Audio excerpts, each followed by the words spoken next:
அன்னைக்கு நானும் அம்மாவும் அவங்களோட வண்டவாளத்தெல்லாம் புட்டு புட்டு வச்சோம். அப்ப நீ எதுவுமே பேசாம அவங்க பண்றதுல தப்புடுற மாதிரி இருந்துட்டு இன்னைக்கு பழையபடி அவங்களுக்கே வக்காலத்து வாங்கி பேசுற. அங்கதான்டா நிக்கிறேன் இந்த பூங்காவனம். அன்னைக்கு நான் வேதனையில இருந்தேன். நீங்க 2 பேரும் சொல்றது எனக்கு நிஜமாவே பட்டுச்சு. அதோட போதையில வேற இருந்தேன்னா இந்த 7வது அறிவு வேலை செய்யல. போதை தெளிஞ்ச உடனே இந்த 7வது அறிவு வேலை செய்ய ஆரம்பிச்சோன்னதான் ஒரு உண்மை புரிஞ்சுது. என் மகனும் மருமகளும் ஒரு நாளும் தப்பாவே நடந்துக்க மாட்டாங்க.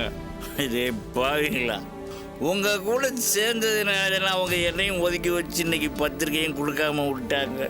சரி, என்ன ஏத்துக்கிட்டதுனால தான் உன்னை ஒதுக்கிட்டாங்கன்னு சொல்றீங்க. என்ன மன்னிச்சு வேலைக்கு சேர்த்துக்கிட்டவங்க உன்னையே மன்னிச்சு வீடு தேடி வந்து பத்திரிக்கை வைக்க வேண்டியதானே? ஏன் வைக்கல? அப்படி கேள்ற சுமாரு அப்படி கேள்றா இப்படி கேள்றான்னு சொல்லிக்கிட்டு இதை வர்ற அவங்க ஒன்ன மன்னிச்சு அப்படியே வேலை கொடுத்துலடா. பாவம் நம்ம ரேவதி பொண்ணு நல்லா இருக்கணுமே, அவ கூட சேர்ந்து நீ ஒன்னா குடும்பம் நடத்தணுமேங்கிற நல்ல எண்ணத்துல தான்டா உன்னை வேலைக்கு சேர்த்துட்டாங்க. அதை புரிஞ்சுக்க. சரி, அப்படியே வச்சுக்கிட்டாலும் ரேவதி என் கூட சேர்ந்து வாழணும்னு அவங்களுக்கு என்ன அக்கறை? அப்ப என் வாழ்க்கையிலயும் என் மேலயும் அவங்களுக்கு அக்கறை இருக்குன்னு தானே அர்த்தம்? அதான்டா இல்ல, திரும்ப திரும்ப சொல்றேன், உன் மேல அவங்களுக்கு அக்கறை இல்ல. பாவம் இந்த ரேவதி பொண்ணு உன்னை நம்பி வந்து இன்னைக்கு தனியா உட்காந்து கஷ்டப்பட்டுக்கிட்டு இருக்குதே. அவ உன் கூட சேர்ந்து நல்லபடியா வேலைனுமே தான்டா உன்னை வேலைக்கு சேர்த்துக்கிட்டாங்க. இது வர டேய் வாஷு, அவ அது மட்டும் இல்லடா, அந்த யாரது அந்த நந்தினி இருக்கால, அந்த பொண்ணு சொல்லியும் அவங்களால தட்ட முடியல. அதனாலதான் உனக்கு வேலை கொடுத்தாங்க. நீ இப்படி டீக்கா ட்ரெஸ் போட்டு சுத்திட்டு இருக்கிறடா டே. அதனால புரிஞ்சுக்கடா டே வாசு.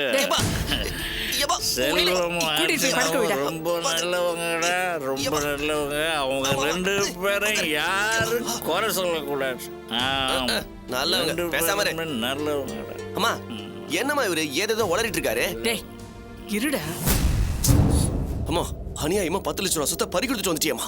அவங்களோ பழிக்கு பழி வாங்கணும்.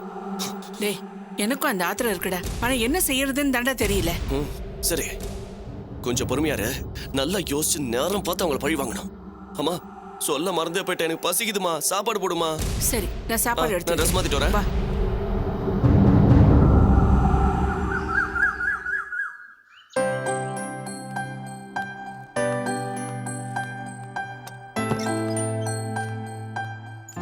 மேடம் வாங்க வாசு.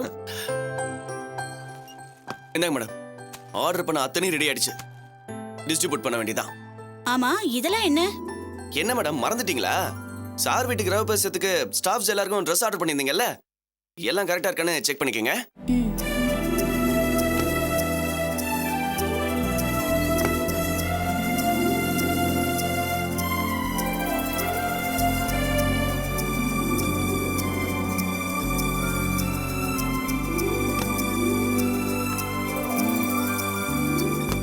ஆமாம், சரி. Come in. சரிங்க, வச்சிடுறேன். செல்வம், கிரகப்பிரவேச வேலையை நீ பிஸியா இருப்ப, உன்னால வர முடியாது. இந்த செக் லீஃப்லயும் ஃபைலையும் சைன் பண்ணிடு. ஆமாம்ல, கொடு. நந்தினி, காலையில் நானும் அர்ச்சனாவும் உங்கள் வீட்டுக்கு போய் உங்கள் அப்பா கிட்ட பத்திரிக்கை கொடுத்துட்டு அவர்கிட்ட ஆசீர்வாதம் வாங்கிட்டோம். எதுக்கு இந்த ஃபார்மாலிட்டி எல்லாம்? என்ன அப்படி பேசுகிற? உங்கள் அப்பா எனக்கு தெய்வம் மாதிரி. அவருக்கு கொடுக்க வேண்டிய மரியாதை நான் கொடுத்து தான் ஆகணும். அப்புறம் இன்னொரு விஷயம், உங்கள் அப்பாவுக்கு மட்டும் தான் பத்திரிக்கை கொடுத்தேன், உனக்கு கொடுக்கலன்னு கோச்சிக்காத. என்ன சொல்லு, உனக்கும் தனியாக ஒரு பத்திரிக்கை வச்சிடறேன். அந்த வீட்டை பார்த்து கட்டினவளே நான். என் வீட்டு விசேஷத்துக்கு எனக்கே பத்திரிக்கை வைப்பியா நீ? ரொம்ப சந்தோஷம். எங்கே நீயும் சிவா புனிதா மாதிரி கோச்சிப்பியோன்னு பார்த்தேன். சரி, வேற ஏதாவது வேலை இருக்கா? எனக்கு இன்னைக்கு 2-3 முக்கியமான இடத்துக்கு போய் பத்திரிக்கைலாம் கொடுக்க வேண்டியது. ஒரு முக்கியமான வேலை இருக்கு, கொஞ்சம் வெளியில வா. வேற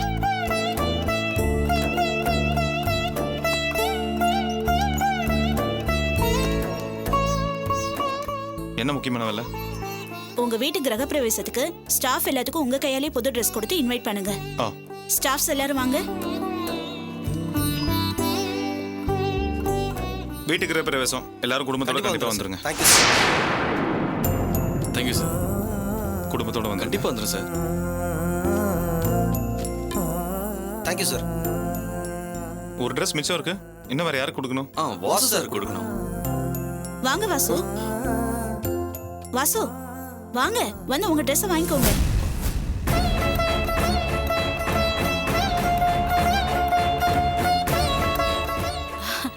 வாங்க வாசு.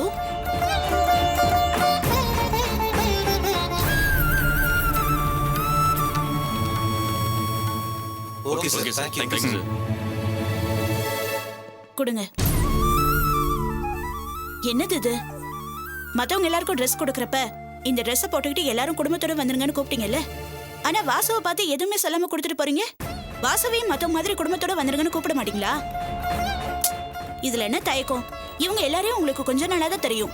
ஆனா இருந்தாலும் இவங்க எல்லாம் சந்தோஷமா குடும்பத்தோட வாங்கன்னு சொல்லி கூப்பிட்டீங்கல்ல. வாசு உங்க தம்பி தானே, அவரை கூப்பிட மாட்டீங்களா? மேம் விட்டுருங்க மேம், அவரை சங்கடப்படுத்தாதீங்க. இந்த மாதிரி ஒரு சூழ்நிலை வந்துடக்கூடாதுன்னு தான் நான் ட்ரெஸ் வாங்கவே வரல. நீங்க தான் கூப்பிட்டு இப்படி ஒரு தர்ம சங்கடத்தை உருவாக்கிட்டீங்க. நீங்க கொஞ்சம் சும்மா இருங்க வாசு. ஆபீஸ்ல மத்த எல்லாரையும் கூப்பிட்ட மாதிரி வாசுவையும் கூப்பிட்டாகணும்ல. அட்லீஸ்ட் அவர் ஒரு ஆபீஸ் ஸ்டாஃபா நினைச்சு குடும்பத்தோட வந்துருங்கன்னு கூப்பிடுங்க செல்வம். இது நான் முடிவு பண்ண வேண்டிய விஷயம் இல்லை, அர்ச்சனா முடிவு பண்ண வேண்டிய விஷயம். எனக்கு இது சரியா படல செல்வம். நீங்களா சுயமா சம்பாதிச்சு பெரிய ஆளை வந்து சொந்தமா வீடு கட்டி கிரகப்பிரவேசம் பண்றீங்க. அந்த விசேஷத்துல கலந்துக்கணும்னு வாசுக்கு தான் ஆசை இருக்காதா, இல்ல உங்களை பெத்தவங்களுக்கு தான் ஆசை இருக்காதா? அவங்கள ஒதுக்கி வைக்கிறது எந்த விதத்துல நியாயம்? நந்தினி, எதையாவது பேசி என்ன குழப்பாத. இந்த விஷயத்துல அர்ச்சனா மீறி என்னால் எந்த முடிவும் எடுக்க முடியாது. எனக்கு புரியல செல்வம். அவங்க துரோகம் பண்ணிட்டத காரணமா சொல்லி அவங்கள வெறுத்து ஒதுக்கி வைக்கிறது எனக்கு சரின்னு படல. அவங்க தான் பண்ண துரோகத்துக்கு பரிகாரம் தேடிட்டாங்களே, உங்க கால்ல கூட விழுந்துட்டாங்க. இதுக்கப்புறமா அவங்கள அவாய்ட் பண்ணணும். நாளைக்கு உங்க வாழ்க்கையில நடக்க போற முக்கியமான விசேஷத்துல அவங்களும் கலந்துகிட்டு உங்களை வாழ்த்துனாங்கன்னா உங்க வாழ்க்கை இன்னும் நல்லா இருக்கும்னு நான் நினைக்கிறேன். பத்திரிக்கை தான் கொடுக்கல, அட்லீஸ்ட் குடும்பத்தோட வந்துருங்கன்னு ஒரு வார்த்தை சொல்லுங்க, அது போதும்.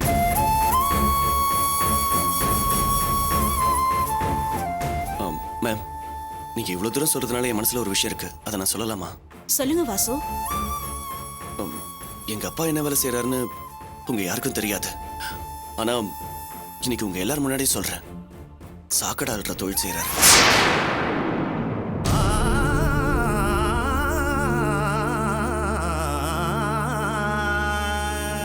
இந்த விஷயம் எங்க அண்ணனுக்கும் தெரியும். ஐயோ சாரி, சாருக்கும் நல்லா தெரியும். நான் எங்க அப்பா செய்யற வேலையை கேவலமா நினைக்கல, சாரும் அப்படிதான். ஆனா இப்ப நான் எதுக்காக இதை சொன்னேன்னா, இந்த மாதிரி வேலை செய்யறவங்க சாதாரணமா குடிச்சிட்டு தான் வேலை செய்வாங்க. ஆனா மகனும் மருமகளும் தன்னை தப்பா பேசிட்டாங்களேன்ற ஒரே காரணத்துக்காக குடியை நிறுத்தினவர் அவரு. அப்படிப்பட்டவரு நேத்து குடிச்சிட்டு போதையில வீட்டுக்கு வந்தாரு.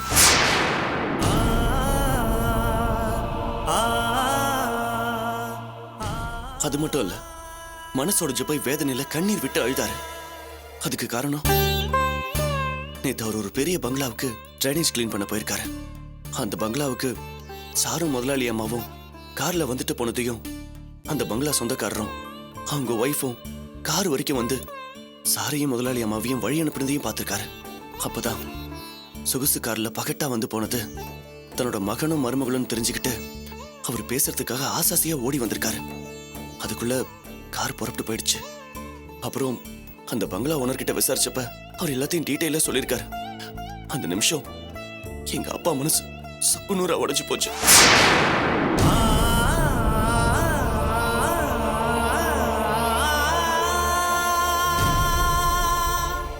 ஆயிரம் தான் இருந்தாலும் தான் பெத்த புள்ள வீடு கட்டி கிரகப்பிரவேசம் பண்றத ஒரு தகவலா கூட நம்ம கிட்ட சொல்லலையே. அந்த அளவுக்கு நாம தகுதி இல்லாம போயிட்டோமேங்கிற வேதனையில குடிச்சிட்டு வந்து கண்ணீர் விட்டு அழுதாரு.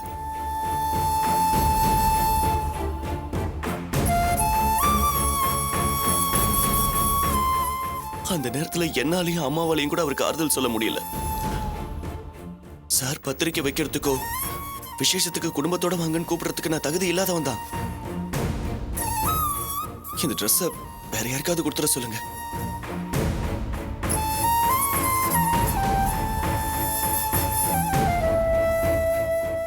எல்லார்கிட்டையும் நல்ல பேர் வாங்கியிருக்கிற இந்த நல்ல மனுஷன் பெத்த தகப்பன விசேஷத்துக்கு கூப்பிடலங்கிற அவ பேர் இவருக்கு வந்துடக்கூடாது இல்லையா?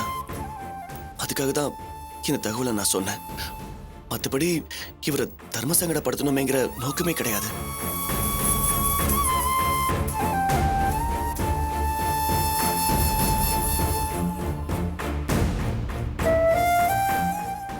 என்ன மன்னிச்சிருங்க.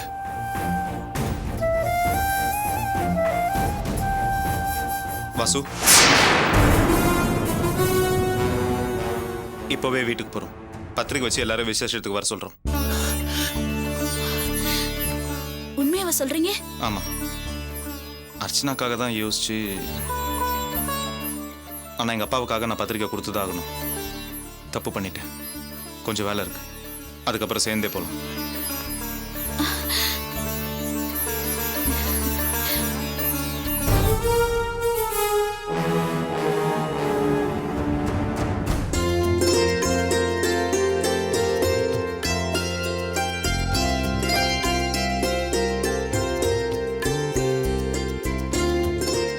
அக்கா அக்கா அடடே வாங்க அக்கா, வாங்க வாங்க வாங்க. நல்லா இருக்கீங்களா? நீங்க எப்படி இருக்கீங்க? நல்லா இருக்கேன்க்கா. இந்தாங்க. என்னக்கா இதெல்லாம் வாங்கிட்டு வந்திருக்கீங்க? அட, ரொம்ப நாள் கழிச்சு வீட்டுக்கு வரேன், வெறும் கையோட வந்தா நல்லா இருக்குமா? இந்தாங்க, பிடிங்க பிடிங்க. பாருங்க, உங்களுக்கு எல்லாருக்கும் கொடுத்தே பழக்கப்பட்ட மனசு. எனக்கு தான் எதையும் வச்சு பழக்க கொடுத்து வைக்கல. என்ன சாப்பிடுறீங்க? ஐயோ, Cool drinks. அதெல்லாம் ஒண்ணும் வேணாம். நம்ம 2 பேரும் உட்கார்ந்து பேசி ரொம்ப நாள் ஆகுது. வாங்க உட்காருங்க. இருங்க இருங்க இருங்க, தரையில எல்லாம் உட்காராதீங்க, நான் போய் பாய் எடுத்துட்டு வரேன்.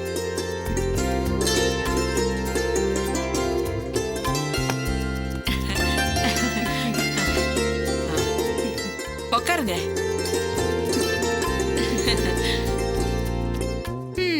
எதையும் வச்சு பழக்க கொடுத்து வைக்கலையேன்னு மனசு வருத்தப்படுறீங்க. உங்க கண்ணுல கண்ணீர் வர்றப்ப என் நெஞ்சில ரத்தமே வடிகிற மாதிரி இருக்குக்கா. நீங்க சிரிச்ச முகத்தோட இருந்தீங்கன்னா அந்த ஸ்ரீதேவி எதிர்க்க வந்து நிக்கிற மாதிரி இருக்கும். அக்கா, என் மேல நீங்க தாக்கா இப்படி பாசம் வச்சிருக்கீங்க. எனக்கு அது போதும்க்கா.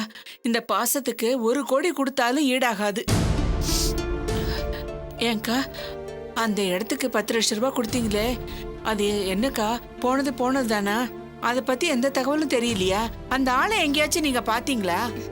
தினம் 10 தடவை அந்த ஆளுக்கு ஃபோன் பண்றேன்க்கா. இதோ இப்போ இங்க வர வழியில கூட அந்த ஆளை போய் பார்த்து பேசிட்டு தான் வரேன். முயற்சி பண்றேன்னு சொல்லிட்டு தான் இருக்காரு.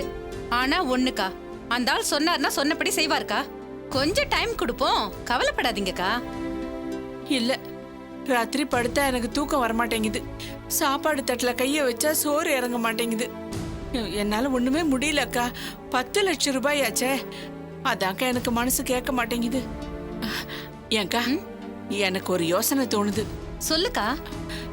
பேசாம போலீஸ்ல புகார் கொடுத்துடலாமா? போலீஸா? ஆமாக்கா, ஏன் சும்மா இருக்கணும்? அந்த படுபாவி புது வீடு கட்டி கிரகப்பிரவேசம் பண்ண போறா. என்ன இந்த நிலைமைக்கு ஆளாக்கிட்டு அவ மட்டும் சந்தோஷமா இருக்கலாமா? அவளை நாம இப்படியே விட்டுறதா? சின்ன தீக்குச்சியால 10 லட்சம் ரூபாய் சொத்தை எரிச்சு அவ அழிச்சிருக்கா. அவளை விடவே கூடாது. ஐயோ, போலீஸ்க்கு வேற போகணுங்கிறாளே. போன நம்ம கூட்டு வெளிப்பட்டுருமே, என்ன பண்றது? அதெல்லாம் ஒண்ணும் வேணாம்க்கா, கொஞ்சம் பொறுமையா இருங்க. ஏன்க்கா போலீஸ்க்கு போக வேண்டான்றீங்க? இல்லக்கா, போலீஸ் கேஸ்ன்னு போனா கேஸ் நம்ம மேலே திரும்பிடுமோன்னு பயமா இருக்குக்கா. என்னக்கா சொல்றீங்க? அர்ச்சனா மேல நாம குடுக்கற புகாருக்கு சாட்சி ஆதாரம் நம்ம கிட்ட எதுவுமே இல்லையேக்கா. நான், நீங்க, ஜெயந்தி, அர்ச்சனா எல்லாரும் கண்ண மூடி சாமி கும்பிட்டோன்னு சொல்லுவோம். நாம அவ மேல புகார் கொடுத்தா போலீஸ் நம்மள நம்பாதுக்கா. ஏன்னா ஏற்கனவே நான் ஜெயிலுக்கு போயிட்டு வந்தவ, நீங்க திருட்டு கேஸ்ல ஸ்டேஷன் போயிருக்கீங்க. எல்லாத்துக்கும் மேல அர்ச்சனா கிட்ட இன்னைக்கு பணம் காசு இருக்கு. அவளுடைய பேச்சு தான் அங்க எடுபடும். அந்த செல்வத்துக்கு இன்னைக்கு இருக்கிற செல்வாக்குக்கு கேஸ் கொடுத்த நம்மளே தூக்கி உள்ள வச்சிட்டா என்ன பண்றது? அப்படியெல்லாம் நடந்துரும். எப்படிக்கா? எதுவுமே செய்யாத நம்மள எப்படி போலீஸ் தூக்கி உள்ள வைப்பாங்க? என்ன பேசுறீங்க நீங்க? போலீஸ் கேஸ்ன்னு போனா கேஸ்ல உண்மை இருக்கான்னு தெரிஞ்சுக்கிறதுக்கு நம்மளுடைய கடந்த காலத்தெல்லாம் விசாரிப்பாங்கல்ல. அதனால போலீஸ் கேஸ்ன்னு போக வேண்டாம்க்கா. நாமளே முயற்சி பண்ணி சொத்தை காப்பாத்திப்போம். அதான் அவரும் முயற்சி பண்றேன்னு சொல்லியிருக்காருல்ல. பாக்யா, அண்ணே எப்படின்னு இருக்கீங்க? நல்லா இருக்கீங்களா? சிந்தாமணி அக்காவா? எப்போ வந்தீங்க அக்கா? இப்பதானே வந்தேன். நான் உனக்கு அண்ணனா? நான் உன்னை அக்காங்கிறேன், நீ அவளை அக்காங்கிற, அவ உன்னை அக்காங்கிற. என்ன உறவோ ஒரே குழப்பம் போ. எல்லாம் ஒரு பாசத்துல கூப்பிடுறது தானே. என்ன பாசமோ போ, நீ வந்தாலே ஒரே குழப்பம்தான். ஆனா ஒன்னும் புரிய மாட்டேங்குது. ராத்திரி எல்லாம் உம்முன்னு உட்காந்துருந்தா என்னடின்னு கேட்டா 10 லட்ச ரூபா லாஸ்னா. 10 லட்ச ரூபா லாஸ் ஆகிற அளவுக்கு என்னடி வியாபாரம் பண்ணேன்னு கேட்டா என்கிட்ட சண்டைக்கு வந்தா. இப்போ பரிகாரம் பண்ணணும்னா கோயிலுக்கு போவாங்க, சோறாக்கி போடுவாங்க. 10 லட்ச ரூபா செலவு பண்ணி நிலம் வாங்கி கொடுத்துருக்கிறியே, அதுதான் எனக்கு புரிய மாட்டேங்குது சிந்தாமணிக்கா. யோ, வீட்டுக்கு வந்தவங்க கிட்ட இப்படிதான் பேசுவியா? அக்கா நல்ல மனசோட நமக்கா எல்லாம் பண்ணிட்டு இருக்காங்க, அவங்களே குறை சொல்றியா? பேசாம இருக்க மாட்டே நீ? நான் பேசாம இருந்துருவேன், ஆனா நீங்க 2 பேரும் பேசாம இருக்க மாட்டீங்களே. பொதுவா நீங்க 2 பேரும் ஒன்று சேர்ந்தாலே மற்றவங்களுக்கு தான் நஷ்டம் வரும். ஆனா இப்போ உங்களுக்கே நஷ்டம் வந்துருச்சே, அதுதான் என்னன்னு எனக்கு புரியல. இந்த மனுஷன் எப்பவுமே இப்படிதான்க்கா, ஏதாவது வில்லங்கமா பேசிட்டே இருப்பாரு. கொஞ்சம் இருங்கக்கா.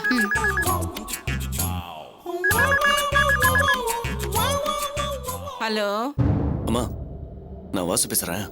சொல்லுடா வாசு. ஒரு முக்கியமான விஷயம், கவனமா கேட்டுக்க. நானு, நந்தினி, செல்வம் 3 பேரும் இப்ப நம்ம வீட்டுக்கு கிரகப்பிரவேச பத்திரிக்கை கொடுக்க வரப்போறோம். என்னடா சொல்ற? ஆமாம்மா, உண்மையா தான் சொல்றேன். நாம அவங்கள நெருங்கணும்னு நினைச்சோம், இப்ப அவங்களே நம்மள நெருங்கி வராங்க. இதை வச்சு நம்ம காரியத்தை கச்சிதமா சாதிக்கணும். பார்த்து நடத்துக்கோ, தயாராரு. இங்க பாருமா, சொன்னதெல்லாம் நல்லா ஞாபகம் வச்சுக்கோ. இந்த தடவை விட்டோம்னா டைம் ஆச்சு, சீக்கிரம் அதுக்கப்புறம் வாங்க. இதோ வந்துட்டேன். அம்மா, சொன்னதெல்லாம் ஞாபகம் இருக்குல்ல? நாங்க சீக்கிரம் வந்துடுறோம்.